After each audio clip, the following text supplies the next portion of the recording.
Minutes after 8 o'clock. Listen, today we're getting real with the conversation that we have and that we're going to be having in just a moment, because I think it happens once in a while to the majority of us where we have got a bully, not in the school grounds, but in the workplace.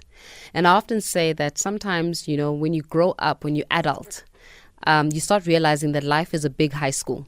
It really is. Life is high school all over again, just with higher stakes. And in fact, that's how I often describe life. Life is high school, just with higher stakes.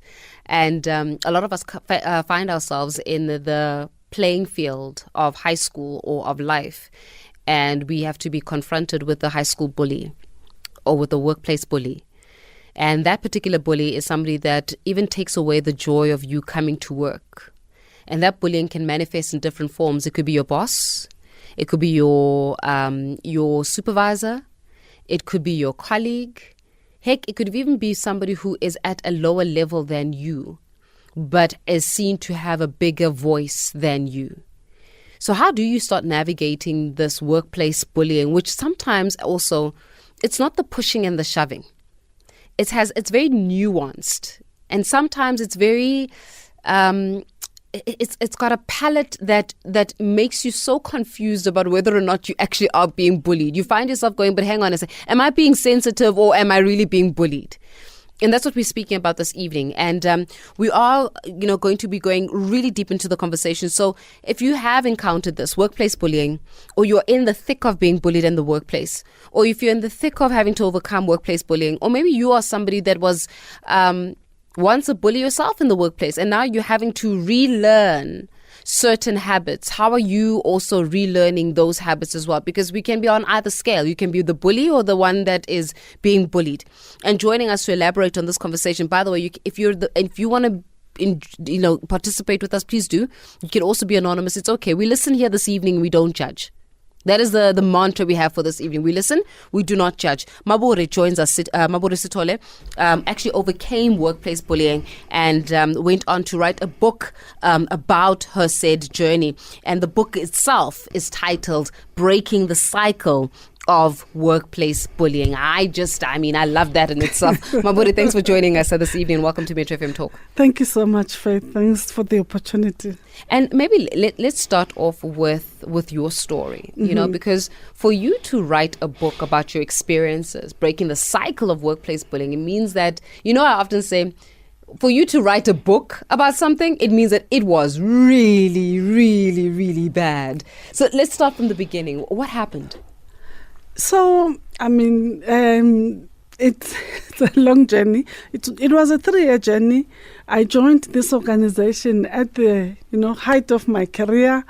And I, think I'm hip and happening. I know what I'm doing. I've been in this industry for more than 25 years. And it started with just relational bullying. I joined the organization in December, and I'm thinking, because my department is big, let me just go in when everybody's not there, acquaint myself with information and everything. But the truth is, 2 weeks, my boss I haven't seen. My boss goes on leave. I haven't met my boss. Mm-hmm. And then obviously December holidays, it's long. You haven't met your boss while you're working for 2 weeks? Yes. Okay. I might remember you're the executive, All right. So, yeah. And I want us to be able to start at that level, because what's your profession? I'm in the human resource field. And you were an executive. Yes. So you were a senior in the organization. Yes. I'm not talking about somebody who was a junior. No. You were an executive, a senior executive in the organization. Take it from there.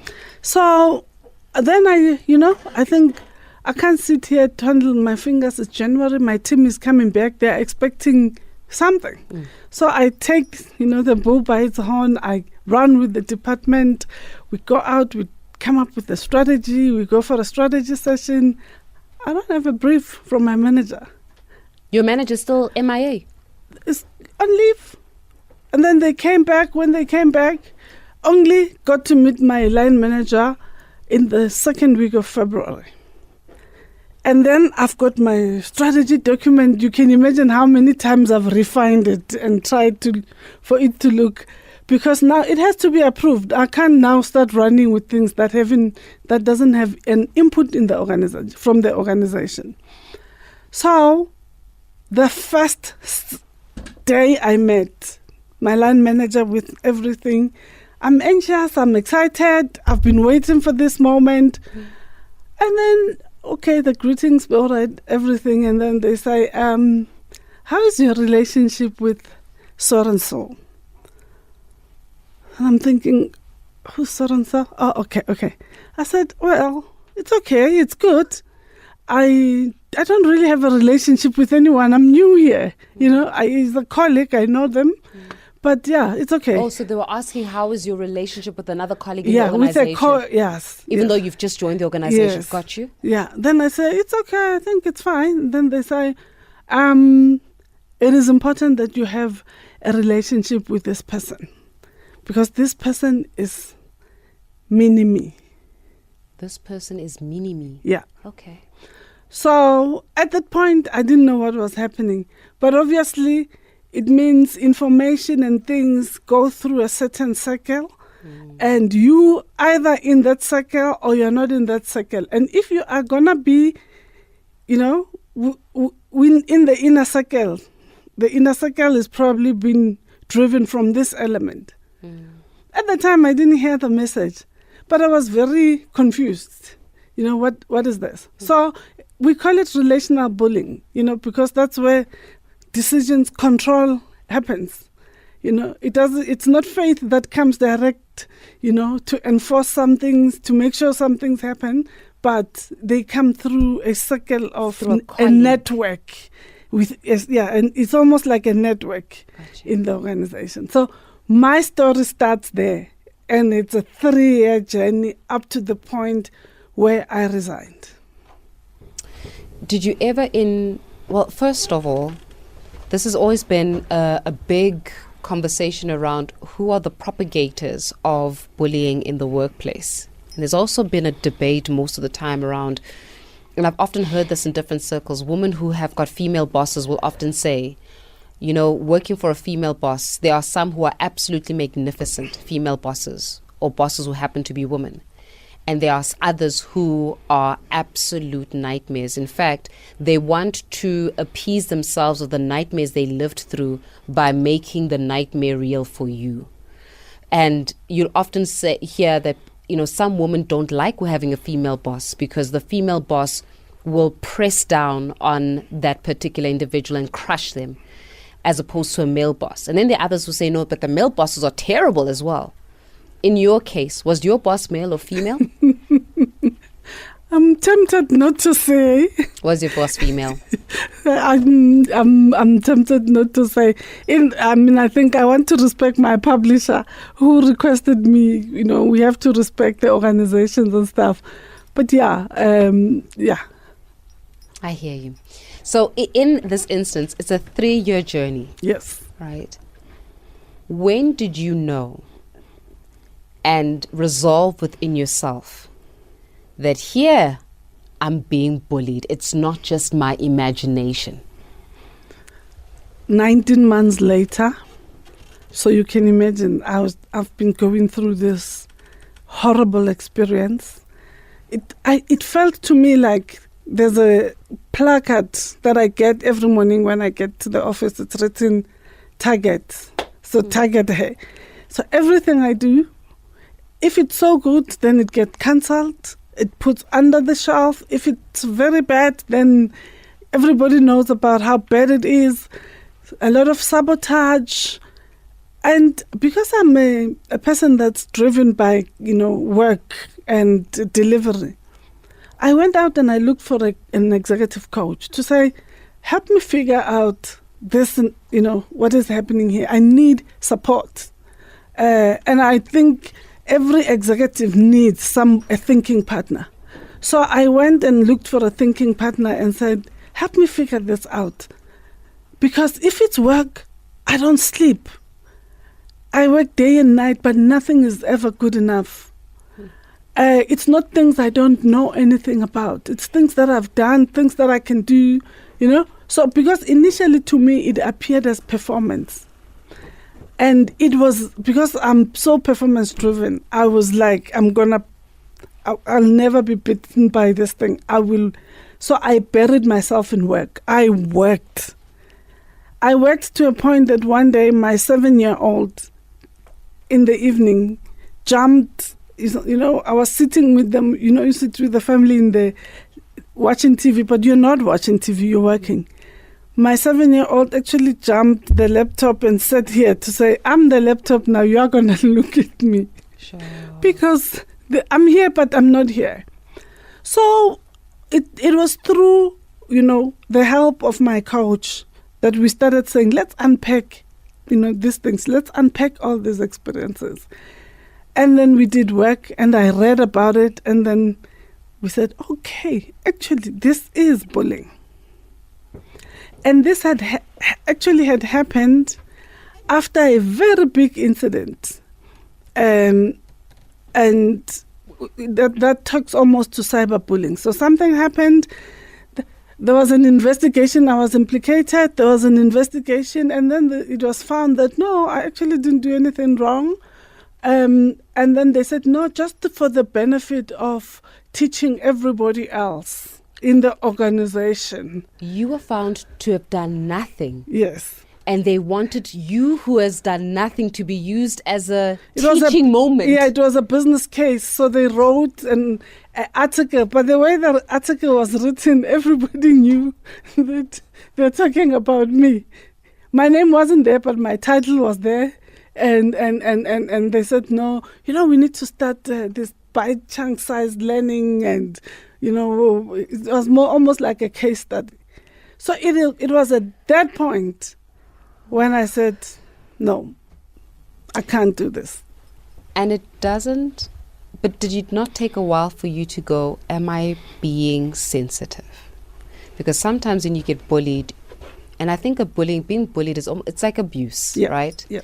You have moments where you deny that it happens, and you have moments where you go, but I'm smart. I'm Maburi. I am intelligent. Exactly. I am a successful, intelligent woman who earns money. There is no ways I will be bullied. I went to school.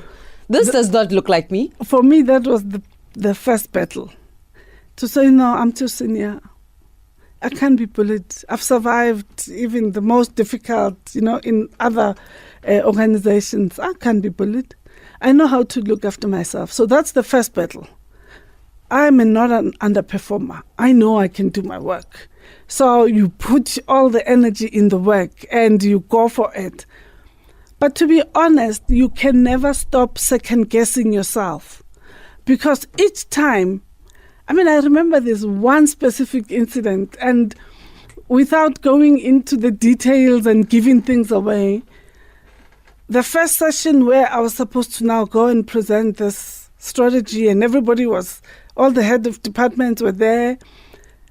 And then I went, I sent my presentation, and then people start coming running to my office, my colleagues. They say, show us your presentation. We hear it's a level 4 thinking. The boss says, you guys go back and redo your presentation, and I want a level 4 thinking presentation. And I think you were there, Faith, on that session. But anyway, long story short, as a moderator. So I presented, I did my presentation at the session. Mm-hmm.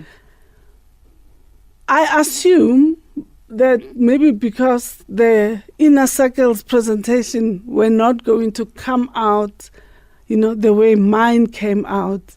They said, no, everybody, we are now canning this presentation session. We are going to move over to the next part of the presentation, and everybody go and redo your presentation and be ready for the next session. Came next session, we all got a template, fill in, action, what, date, so that all our presentation can be the same. So you start thinking, was my presentation wrong? What did I do wrong? Am I too forward? But the truth is, everybody that's been bullied in the workplace, or even, I think, outside of the workplace, the first thing they do, they second guess themselves. Is it me? Am I being too sensitive? Yeah. Am I seeing things that are not there? So it's a reality. It's a psychological. Yeah. It's a psychological phenomena. And the question that I'm posing to you: have you ever been bullied, and how do you navigate this the issue of being bullied in the workplace? And I'm also looking at executives being bullied, and I love, Muburu, what you were saying is that because when you're an executive or when you are a senior in an organization, there is this complex of it won't happen to me. Yeah. I went to school. I've got a degree. I've studied for this thing. I've been in this game for 25 years. I'm a earner. I am a responsible adult who's well articulate. This does not happen to people like me. Yes. And unfortunately, it does. It happens to everybody. So I'm going to be taking in your voice notes. I'm going to be taking in your calls. You can be anonymous. As I said, this is one of those conversations where we literally listen. We don't judge. But here's somebody who's gone through the path, written a book. That's how bad it was. You must know it's bad when you write a book about it. Who's written the book about it and has lived to tell the tale and is here to say, I'm here. I'm going to advise, because I think a lot of people are going to be calling in to seek advice, but also to hear your space and to hold the space for you. Because I think a lot of people second guess themselves about the realities that are happening in the workplace, and they just need that voice to say, this is it or this is not it. So the calls are coming in thick and fast. Can I, for a sec, can I take one voice note and then I'll go straight to the calls? The conversation you are having now, it's an eye opener. I mean, like, I've been in a lots of toxic environment. My previous job, I worked there for 3 years. Me and my boss, we never saw eye to eye. I mean, like, that guy, nothing that I did used to impress him, no matter what, even though the other managers are happy. But him, as my direct manager, he will never be satisfied with the work that I do. Everything to him that I do was wrong. And I'm very, very qualified. Lots of experience. But with him, nothing I've ever done that pleased him. So I felt like that was bullying also, Thank you. Bye. All right, can I take a couple of calls before we continue with the voice notes? Can I take Anonymous in Cape Town? Anonymous, hi. Hi, Faith, and hi to the listeners. Hello, Anonymous. What happened? Yeah, Faith, let me start off by saying last week I got dismissed at work due to this bullying. So I'm just going to tell you what happened in a nutshell, but just summarize. So I was working under this lady, and I would say we were 10 years apart. But at first, when it started off, I didn't see it as bullying. I thought maybe she's losing it. The lady, I think it was my first week because it was an internship. First week, I still remember how she, belittled me in front of parents because we were working in a school. So, and she was overworking me to a point that I couldn't last long with heels. And I went out to change the shoes. I came back. She was like, do you think you will last in this department? I won't mention it just to protect her. And then I'm like, what?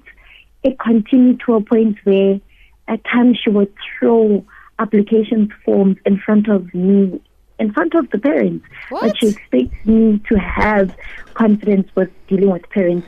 The lady was she was so full of herself. She would give me her work to do. She's fortunate enough to say, let me say, she runs a business, a side hustle, a catering business. When she gets to work, she actually works the other job at the other one. So I do her job, and she's busy with her business. She hardly works. I hardly have tea time. I hardly have lunch, or my lunch breaks are late because the person is busy overloading me. So the moment I tried to, start speaking up, I think she was 3 steps ahead, and she actually managed to get me dismissed now because I couldn't even complain to her. I remember I was even sexually harassed at the school, and I couldn't talk to her because I know how she's bullying me. You can't even open up. She would get that person to the office. I'd feel very uncomfortable, and just listening to the lady, there's no way to navigate about this. I tried to actually speak to our school head, but she was taking her side instead. the moment I was told that I'm suspended because I threatened an employee, it came at my shock. Little did I know she is behind it. Only when I get to do the choreographies and everything, they're like, yeah, she is the one that came and said this and this and this and this and this.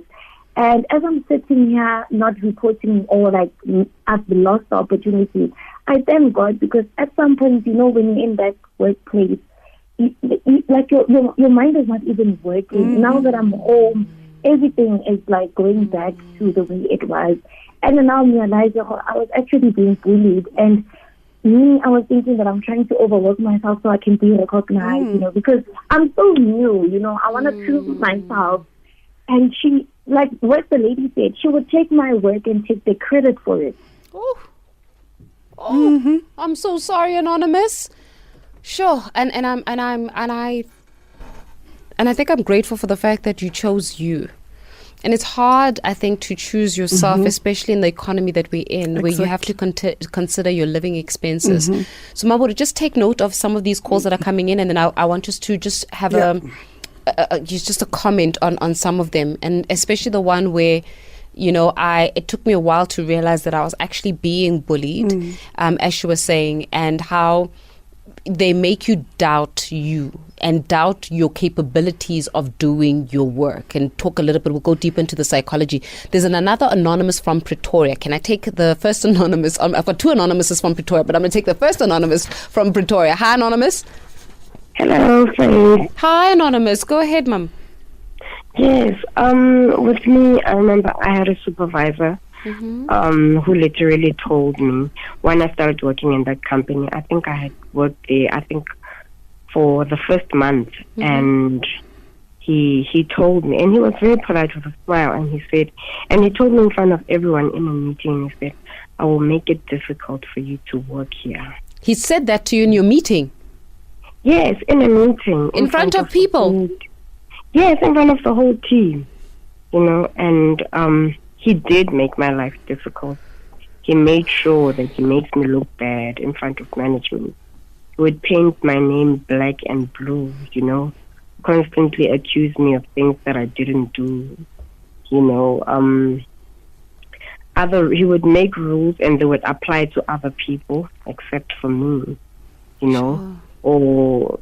You know, whenever I would try to report him, it would always backfire. And when it would backfire, I remember he would laugh. You know, he had a sinister and evil grin on his face, you know. And he was friends with the duty manager who was also bullying me as well.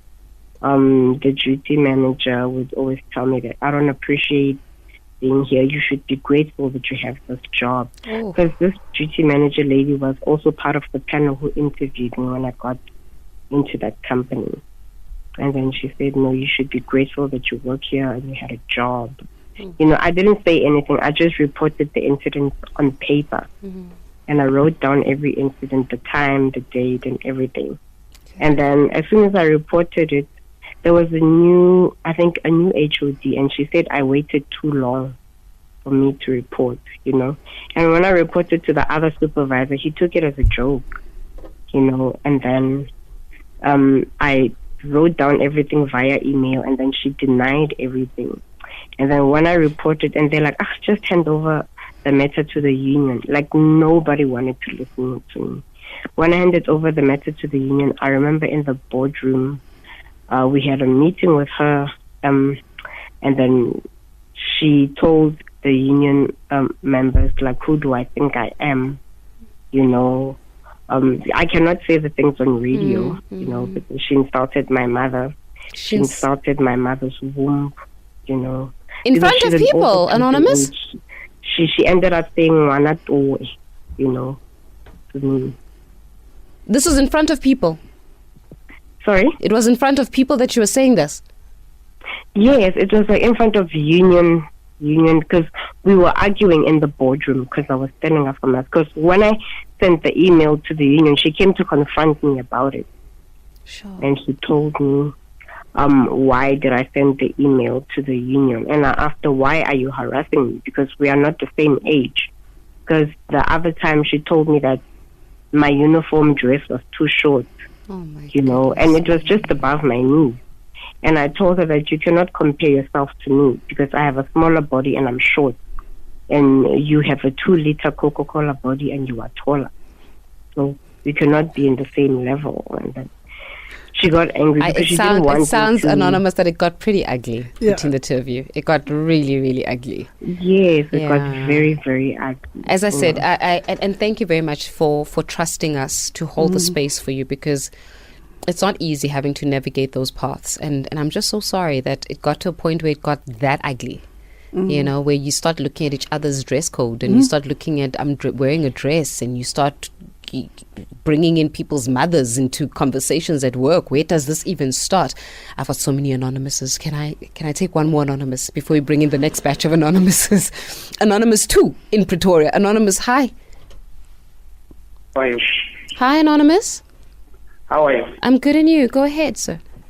I'm good. Bullying is very, very, very high, and to such an extent where I don't know where to start. Upon my arrival at my workplace, I've been hired by my boss directly. And then there was a supervisor who is related to the boss. 2 weeks down the line, he told me that I mustn't come here thinking that just because I've been hired by the boss, then he's my friend. I was like surprised. Then we went, and then he bullied me I had to write emails complaining about him. There was no action taken about him because he's related to the boss. Not long ago, he came and accused me of I attempted to stab him with a knife.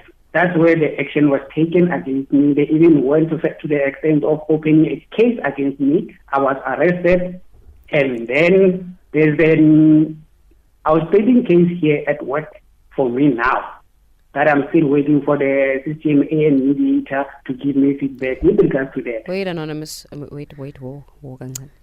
Did you take out a knife and stab your supervisor? No. I haven't done that. I didn't. So where does that accusation even come from, that you took out a knife to attempt to stab somebody? He alleged that because I wrote several emails complaining about him to the manager. So he actually accused you of taking out a knife and wanting to stab. He falsely accused you. Yes. And you did, and you swear, Anonymous, that you didn't do it. I didn't do it. Sure. For him to orchestrate this statement is this. I've once been arrested, and then I served my sentence. Then I came back. Then now he got the ammunition to come with this statement. He knew that if he can come with a statement like this, then they will believe him. I got you. Hi, some of you are dealing with monsters in the workplace, hey? Like, And listen, keep it coming. I see another anonymous. I'll keep taking the calls in just a while, but I want us just to reflect a little bit, Mawura, on some of these stories that have been shared. And thank you so much, everybody, for trusting us with your personal lives, because I can imagine how it must be to, in your vulnerability, call a national radio station and talk about some of your experiences. I don't take it for granted. I know that it takes a lot from you. There's so many aspects that we can start here around, waiting too long. And the fact is that you're an HR person, so you understand the rules and regulations. One of the anonymous said that they were told that they waited too long to report. Is that even such a thing? There is nothing like that. If I work here, I can report anytime. What if I didn't know all this time that what was happening to me was bullying? Now I'm aware, and now I'm reporting it. Or I wasn't strong enough. Because remember, bullying works on your, psychology, and your mental health gets affected. I mean, I'm on chronic mental health medication because of the experience that It got that bad to a point where you had to go on chronic medication. Yes, I was on a 5-year recovery plan. But then my psychiatrist said, now that you have moved and now you're in business, maybe let's continue, just to make sure that you don't relapse I was diagnosed with a mood disorder. So people could be going through that, and the reason why they are not coming up, they are scared. They're scared for their jobs, But one day somebody, is strong enough, is brave enough. So there is nothing like that. I think that is a myth. A lot of organizations do not understand that bullying is a leadership issue. And it's more about leadership style. For me, I think that's the biggest thing. It's more about your leadership style. I think what I'm picking up, especially on the calls that are coming up, is that we see the interns are, internships and graduate programs. That's where, I'm not saying bullying is not happening in other places, but they are more vulnerable because when they're desperate for the experience, they want these opportunities, they want to work. Some of them, they even use that money to support their own families. Yeah. And there's a generation issue as well there. We come from different generations. That's why you hear the others saying you should be grateful for the job. This generation says, I worked hard, I studied hard, I did the interview and I qualified to be here. So why are you ill-treating me? You're not my mother. Yes, You're my colleague. Yeah, I'll say mama. Maybe that's also where we get it wrong in organizations. Exactly. When you start referring to your colleague is doing the same work as you, but your colleague says, call me mama so-and-so, or call me auntie. So doesn't that also where that because usually it's that generation that will say, yes, call me auntie so-and-so, call me mama. No, you're not my mom. You're my colleague. We're at work here. I'm not at home. I'm Mabur. That's it. Call me by my name, whether I'm young, old, or whatever. So I think there's an interface there from one of the, when I pick up from one of the anonymous callers, that there was an interface of, generational issues. There was the issue of being a graduate, wanting the opportunity, and being even used. From all these people that spoke, in my book, there's 5 types of bullying. They've covered all of it. I want us to talk about the 5 types of bullying, but let's go pay some bills. We're going to talk about the 5 types of bullying, and I think the most important one, how do you start overcoming? That's going to be next.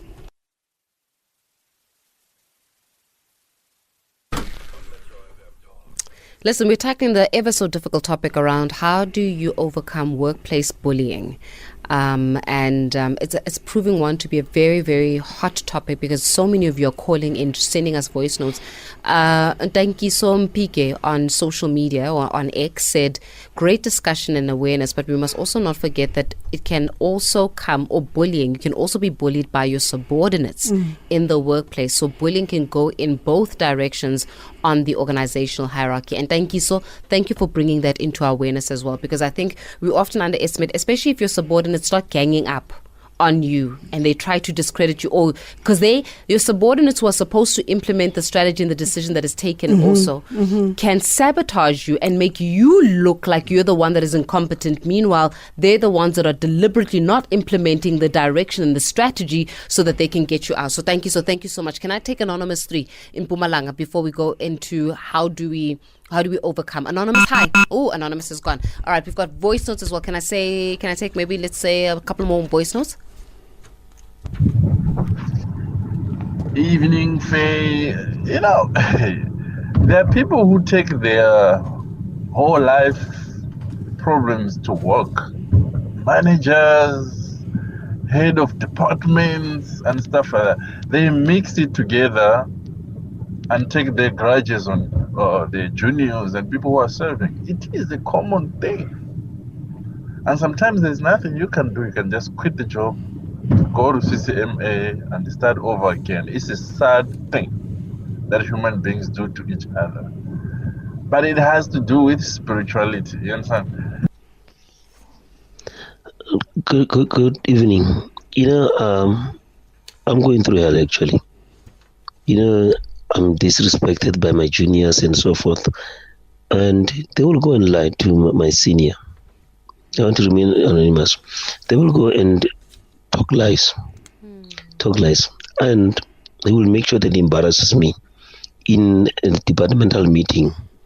he will mention things, even if we have resolved them with him within his office, he will make sure that when we get to the departmental meeting, he will raise such things.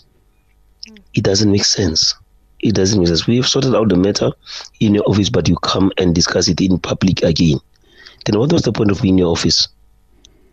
I hear you. We've got so few time left with each other. Mabore, let's go into the overcoming part, because I think that's where people really want to get stuck in. How do we overcome this? Because there's a lot of psychological manipulation that happens in bullying. Yeah, and that's why people don't even know whether I'm being bullied or not. So the first thing, name it, understand it, make it a point that you are clear. I am being bullied. How are you going to do that? Do your own research. There's a book. Go get a book. There's 5 verbally. Am I being bullied verbally? Is it non-verbal? Is it institutional? In my case, it was all of them, because institutionally, even if I went to 2 very, very senior people to seek help, and I realized, okay, black girl, you're on your own. Sure. So it's important that you name it, you understand what is happening. You document everything. I feel you need to say that slowly. Please document everything. Don't take anything like, this one. Write down the date, where it happened, what happened, how it made you feel. And this is a tip, guys. People who are not listening here, you mustn't tell them. I'm joking. Voice note, do a voice note. Send yourself a voice note with the exact feeling. Because maybe at that time you are crying. Send a voice note. This is what happened to me. This was happening, and now I can't even control myself. I'm crying. Because there is no other way to provide the evidence that... especially if somebody denies it and they are senior, and then you've got HR, which represents, by the way, the organization, who will say, no, but you're imagining it. Yeah, of course. It's like you were there. They'll say you're imagining it. Now, I'm not saying people will not fake and send themselves things and what. I mean, there is a whole investigation that will happen to find if the evidence given is true or not. But document everything. Half the time people lose the cases of bullying because it's so emotional. They can't even remember. They just say, yeah, he did this to me and did this. Okay, when did it happen? How did it happen? Who was there? Where were you? All those things. You need to document everything. When you have someone that you can talk to, that's the third thing. Colleague.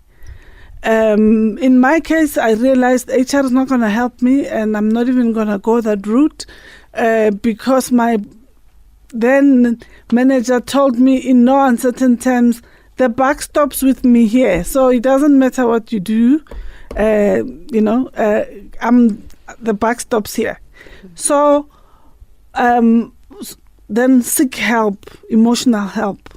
When you start feeling like, for me, when it's Sunday, because every Monday we used to go to Exco to present, and when it's Sunday afternoon at 3:00, my body starts preparing itself.